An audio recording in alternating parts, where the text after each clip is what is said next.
Assalamualaikum warahmatullahi wabarakatuh. Kembali dengan manajemen keuangan perusahaan dengan saya Tanlina Haryati. Hari ini kita akan membahas tentang bab 7 di buku Sudana terkait dengan penilaian saham.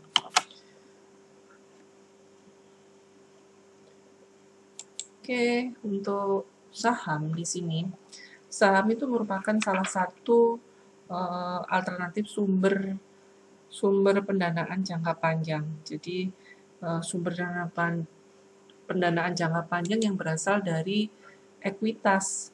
Jadi ekuitas ini bisa diperoleh dari penerbitan saham itu baik melalui private placement maupun yang IPO atau initial public offering. Tetapi di sini beda dengan obligasi karena pendapatan saham itu sifatnya itu tidak pasti. Nah, yang pertama yang akan saya bahas itu adalah terkait dengan pendekatan penilaian saham biasa.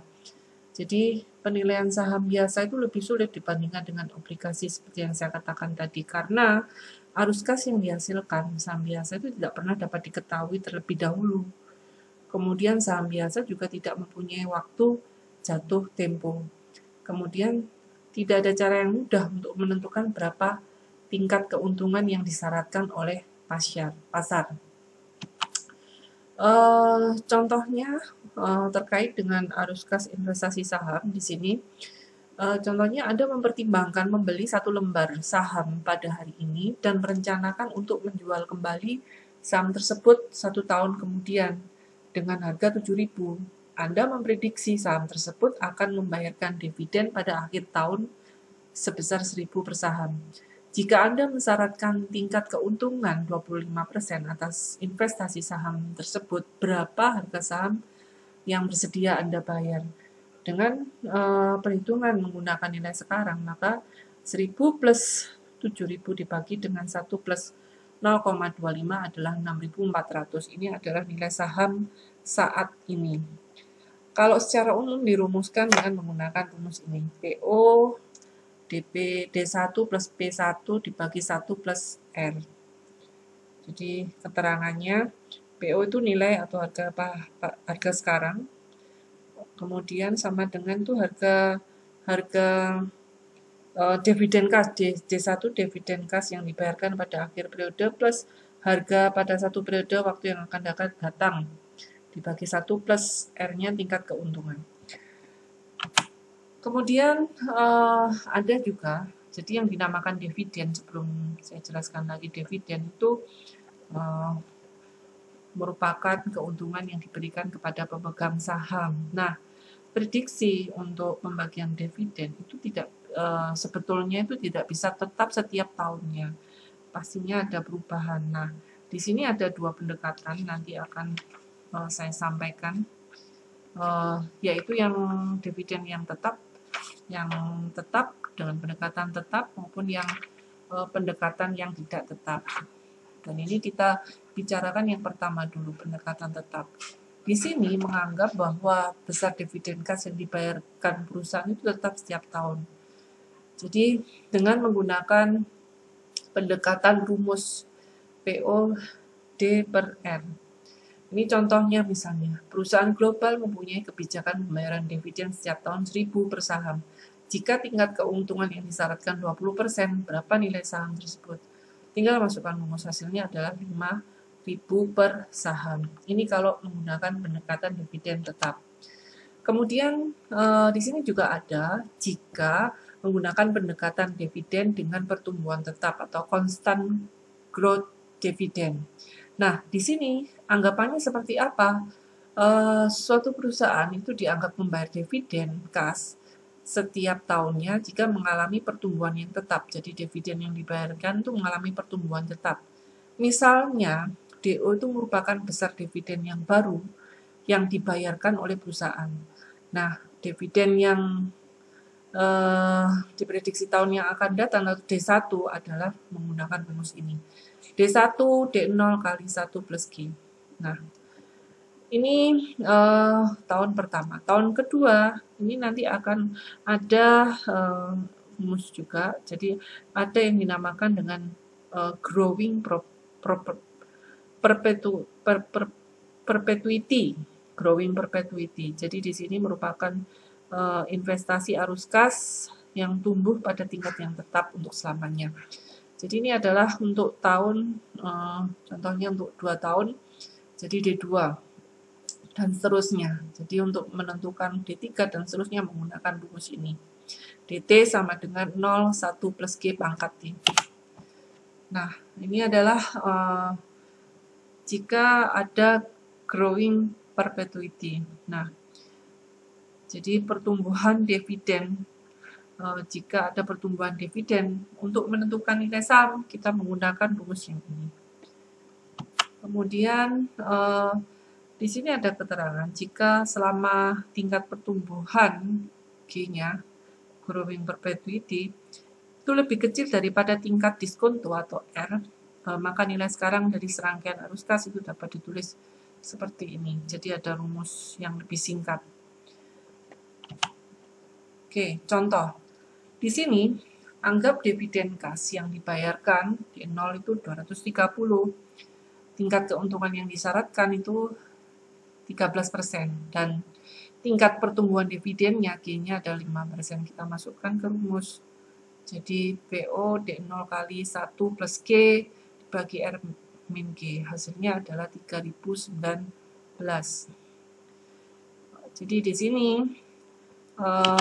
nanti kita akan menggunakan dividen growth model. Jadi dapat juga digunakan untuk menghitung harga saham pada saat tertentu, tidak hanya pada harga sekarang. Jadi kita bisa memprediksi atau menghitung harga saham pada saat tertentu, khususnya terkait dengan dividen.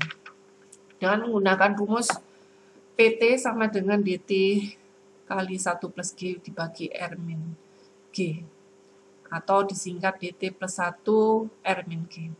Contohnya di sini, jika ingin mengetahui harga saham pada tahun kelima, P5, pertama dihitung dividen pada tahun kelima. Jadi karena dividen kas yang dibayarkan sekarang 230 dengan tingkat pertumbuhan 5%, maka dividen pada tahun kelima itu adalah kita menggunakan rumus ini. D5, DT-nya 230, di sini 1 plus 0,05 pangkat 5. Kemudian sama dengan 293. Oke. Ini adalah harga saham di tahun kelima. Jadi harga saham di tahun kelima adalah 3.852 dengan menggunakan rumus ini. Oke. Kemudian pertumbuhan dividen yang tidak tetap. Jadi pertumbuhan dividen yang tidak tetap. Jadi asumsi ini itu lebih mendekati kenyataan. Karena apa? Dividen kas yang dibayarkan itu seharusnya tidak selalu tetap setiap tahun. Karena perusahaan itu juga mengalami pertumbuhan sepanjang tahun ya. Jadi dividen kas yang dibayarkan perusahaan itu pasti dari waktu ke waktu akan berfluktuasi tergantung dengan besar kecilnya laba dari perusahaan. Nah, ini adalah contohnya. Jadi pertimbangkan suatu perusahaan yang sekarang tidak membayar dividen. Diperkirakan perusahaan baru membayar dividen pertama kali pada tahun kelima sebesar 500 per saham. Diharapkan dividen kemudian tumbuh 10% dalam waktu tidak terbatas. Tingkat keuntungan yang disyaratkan atas saham perusahaan tersebut adalah 20%. Nah, untuk menentukan harga saham perusahaan tersebut dengan menggunakan non-constant growth dividend, yaitu menggunakan rumus ini. P sama dengan D kali 1 plus G per R min G. Dengan menggunakan rumus ini, maka di harga saham perusahaan sekarang adalah 5.000. Kemudian, jika saham bernilai 5.000 pada tahun keempat, maka dapat dihitung nilai sekarang saham perusahaan tersebut dengan mendiskontokan harga saham pada tahun keempat sebesar 20%. Masih dengan menggunakan rumus tadi ya, berarti 5.000 per 1 plus 0,20 pangkat 4. Oke. Nah, persoalan perhitungan nilai saham berdasarkan pertumbuhan dividen yang tidak tetap itu jika dividen pada beberapa per tahun itu tidak nol, itu syaratnya. Contohnya di sini. So, misalnya suatu saham diperkirakan akan membayar dividen, jadi di tahun pertama tidak nol, sebesar 100. Kemudian tahun kedua 200, tahun ketiga 250. Nah, setelah tahun ketiga itu dibayarkan, dianggap mengalami tingkat pertumbuhan 5% per tahun.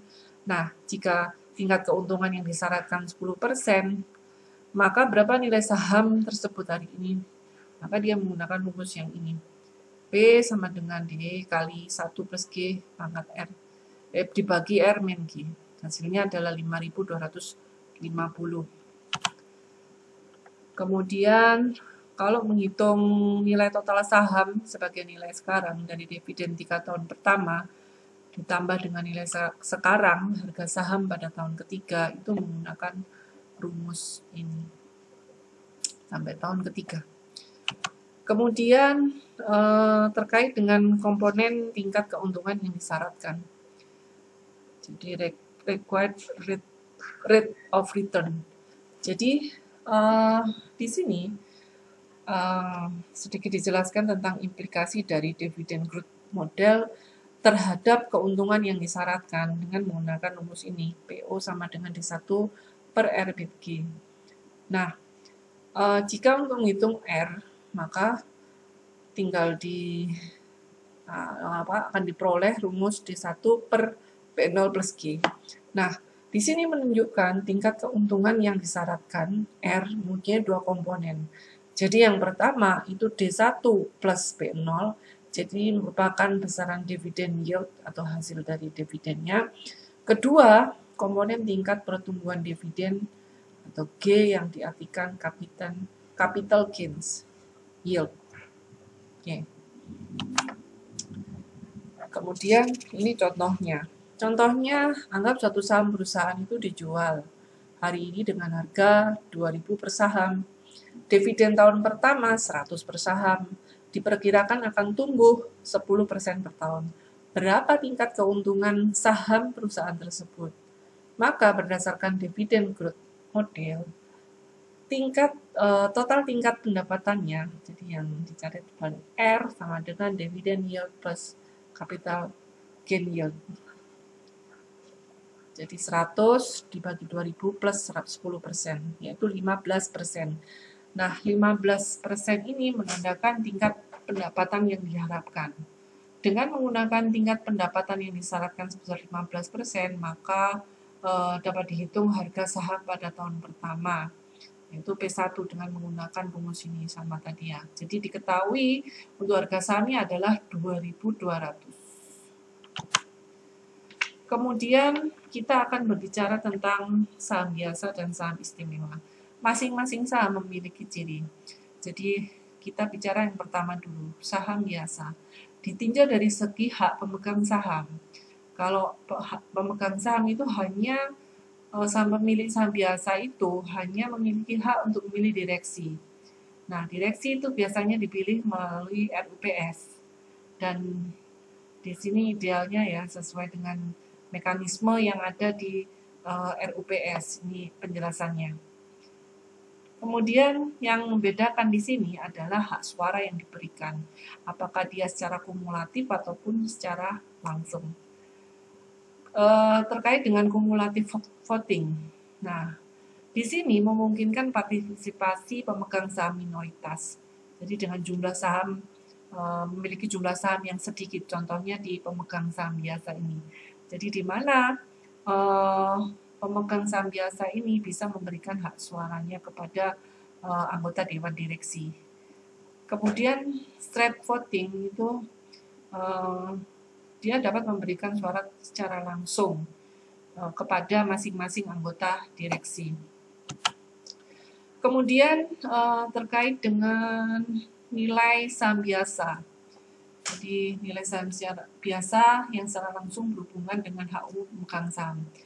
Jadi selain pemilihan suara dalam pemilihan direksi, juga memiliki hak-hak sebagai berikut. Contohnya, memperoleh secara proporsional dividen yang dibayarkan.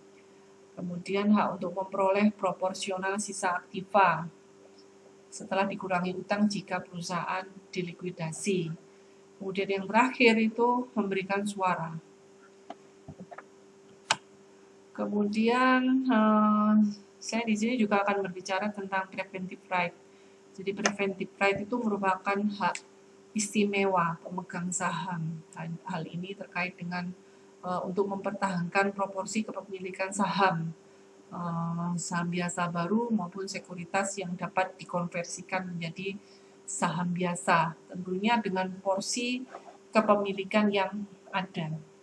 Kemudian kita juga mengenal suppression right.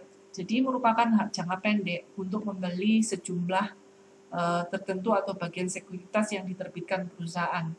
Dan di sini memberikan opsi kepada pemegang saham untuk membeli tambahan saham. Jadi bisa membeli tambahan saham sebagai penawaran, syaratnya penawaran, kalau ada penawaran. Nah, di sini kita mengenal juga ada ex-rate ya, ex-rate date. Nanti akan ex-rate date itu terkait dengan batas waktu transaksi beli ya, yang tidak lagi melekat pada hak atas korporasi emiten. Kemudian kita juga akan berbicara tentang value of right. Jadi value of right itu suatu hak itu dikatakan bernilai karena hak tersebut itu memungkinkan pemegang saham untuk membeli saham baru. Tetapi di sini ada garis bawahnya, harganya lebih rendah daripada harga pasar atau dengan potongan harga. Itu bedanya dengan pembelian yang lain. Ada value of right-nya. Nah, harga saham ya, berdasarkan harga pasar teoritis, dalam satu hak setelah penawaran hak yang diumumkan ketika saham masih dijual dengan hak atau rate on, jadi masih rate on, bukan rate yang date ya. Jadi masih berlaku, masih melekat. Rumusnya adalah RO, PO, min RO kali N plus S. Jadi ini untuk menghitung harga pasar suatu ketika saham tersebut diperjualbelikan dengan hak.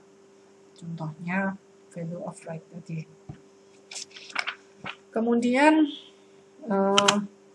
contohnya di sini, jika harga pasar saham rate on ya masih 1.000 per lembar dan harga subscription-nya adalah 900 per saham yang dibutuhkan 4 hak untuk membeli per lembar saham, maka harga pasar teoritis hak adalah, kita masukkan ke rumusnya, RO sama dengan PO ya tadi ya, PO min RO kali N plus S. Nah ini diketahui makanya ini 20. Dengan catatan bahwa harga pasar per lembar saham dengan rate on. Nah, beda lagi kalau misalnya sudah ex-rate. Jadi ex-rate itu berarti hak saham itu sudah tidak melekat lagi kepada saham tersebut. Nah, secara teoritis itu harga pasar sahamnya juga mengalami penurunan. Nah, nilai teoritis dari suatu saham ketika pada tanggal ex-rate itu beda lagi rumusnya. Dia menggunakan PO kali N plus S per N plus 1. Contohnya, masih dengan contoh yang sama tadi, maka hasilnya 1000 kali 4 plus 900 bagi 4 plus 1, 980. Nah, dari contoh tersebut dapat diketahui bahwa secara teoritis, rate itu tidak memberikan tambahan nilai bagi pemegang saham, baik bagi pemegang saham yang menggunakan haknya ataupun bagi yang menjual haknya. Nah, perhatikan, nilai saham sebelum tanggal ex-rate itu 1.000. Setelah tanggal ex-rate, nilai sahamnya 9.800. Nah, penurunan harga pasar saham ini persis sama dengan nilai dari rate-nya, yaitu 20.000. Artinya, saham tersebut jika sudah tidak ada hak yang melekat pada saham tersebut, maka akan terjadi penurunan nilai saham. Jadi secara teoritis pemegang saham itu tidak memperoleh tambahan manfaat dari penawaran right ini. Jadi right ini hanya mencerminkan tingkat pengembalian dari modal saja. Kemudian nilai teoritis dari right ketika saham dijual ex-right. Nah, ini menggunakan rumus ini. Nah, dari contoh ini maka untuk menghitung ex-right adalah RX dengan menggunakan rumus ini hasilnya juga 20.000. 20. Dividen yang berikutnya. Dividen itu merupakan pembayaran yang dilakukan oleh perusahaan kepada pemegang saham, baik dia berupa tunai maupun saham. Nah, ada karakteristik dividen yang perlu Anda ketahui ya. Terkait dengan dividen itu bisa Anda baca ya. Salah satunya di sini adalah dividen yang diumumkan oleh Dewan Direksi. Jadi bukan merupakan kewajiban perusahaan. Kemudian dividen itu dibayarkan perusahaan, bukan biaya. Karena dividen tidak bisa dikurangkan dengan maksud pajak. Karena dividen memang hak dari para pemegang saham. Jadi tergantung kepemilikan saham dari masing-masing pemegang saham. Nah, di sini ada juga dividen yang diterima oleh perusahaan atas kepemilikan saham oleh perusahaan lain. Sebesar 70% itu dibebaskan pajak, sedangkan sisanya 30% dikenakan pajak, itu salah satunya. Berikutnya, saham istimewa. Tadi kita sudah berbicara tentang saham biasa. Bedanya kalau saham istimewa di sini tentunya memiliki hak istimewa di atas saham biasa. Dalam hal apa? Pembagian dividen dan sisa hasil penjualan. Jika penjualan aktiva ya, jika perusahaannya dilikuidasi. Dan biasanya pemilik saham biasa dividennya dibayar terlebih dahulu dibandingkan saham biasa. Dan jumlahnya juga tetap dan bersifat kumulatif. Kemudian saham istimewa itu merupakan ekuitas ditinjau dari sudut hukum dan pajak. Tetapi di sini pemegang saham biasa istimewa tidak memiliki hak suara. Saham istimewa memiliki ciri yang berada antara utang dan ekuitas. Jadi saham istimewa itu seperti utang karena saham istimewa memiliki dividen yang tetap. Sedangkan memiliki ciri seperti ekuitas karena dividen saham istimewa itu tidak bisa dipakai untuk mengurangi pendapatan kena pajak. Jadi dia di tengah-tengah. Kemudian kita akan berbicara pasar saham. Nah, untuk pasar saham atau bursa efek ini sudah saya jelaskan di materi sebelumnya, jadi tidak usah saya bahas. Kemudian ini juga dealer dan broker. Ini saya kira sudah ada di dalam pasar saham ya. Jadi dealer itu agen yang membeli atau menjual, sedangkan broker itu agen yang mengatur. Kemudian ini adalah mekanismenya, juga sudah pernah saya buat, saya jelaskan. Kemudian di sini ada satuan perubahan harga. Ini satuan perubahan harga itu tertera di dalam fraksi harga masing-masing saham. Dan ini berlaku sesuai dengan harga yang ada di IPO, pasar saham. Kemudian di sini ada istilah auto rejection. Jadi auto rejection itu di sini dikatakan bahwa ada JAT. Jadi JAT itu JATS, sistem perdagangan bursa. JATS, sistem perdagangan bursa. Nah, di sini ada harga penawaran jual maupun permintaan beli, harganya tersebut itu dimasukkan dalam data JATS tadi. Nah, jika anggota bursa itu memasukkan harga di luar rentang harga yang sudah ditetapkan oleh JATS, seperti tadi fraksi harga saham tadi, sudah ada di pasar, sudah berdasarkan kesepakatan, maka secara otomatis akan ditolak. Makanya dikatakan auto rejection. Nah, di sini ada batasan yang berlaku untuk saat ini. Ini batasannya contohnya. Jadi harga penawaran jual atau beli saham lebih kecil dari 50. Ini adalah persyaratannya. Nah, di sini acuan harga yang digunakan untuk pembatasan harga penawaran tertinggi atau terendah itu yang dimasukkan dalam JATS itu ada opening price, closing price. Nah, kemudian melakukan tindakan korporasi selama 3 hari berturut-turut untuk memuat harga tersebut di pasar reguler dengan menggunakan previous price ya, masing-masing pasar, baik reguler maupun yang tunai. Kemudian pasar reguler. Nah, pasar reguler di sini itu terkait dengan penawaran atau permintaan beli yang dimasukkan dalam JATS. Yang dengan memperhatikan apa? Ada dua, yaitu price priority dan time priority. Jadi saya kira Anda pelajari secara teorinya. Demikian untuk penjelasan saya tambahi satu lagi. Pasar negosiasi ya, pasar negosiasi itu perdagangan efek itu dilakukan dengan melalui proses tawar-menawar secara individu maupun secara langsung. Antar siapa? Anggota bursa, nasabah dengan satu anggota bursa, nasabah dengan anggota bursa yang lain, atau anggota bursa dengan KPEI. Oke, untuk materi terkait dengan penilaian saham bab 7 sudah selesai. Semoga bermanfaat penjelasan dari saya. Assalamualaikum warahmatullahi wabarakatuh.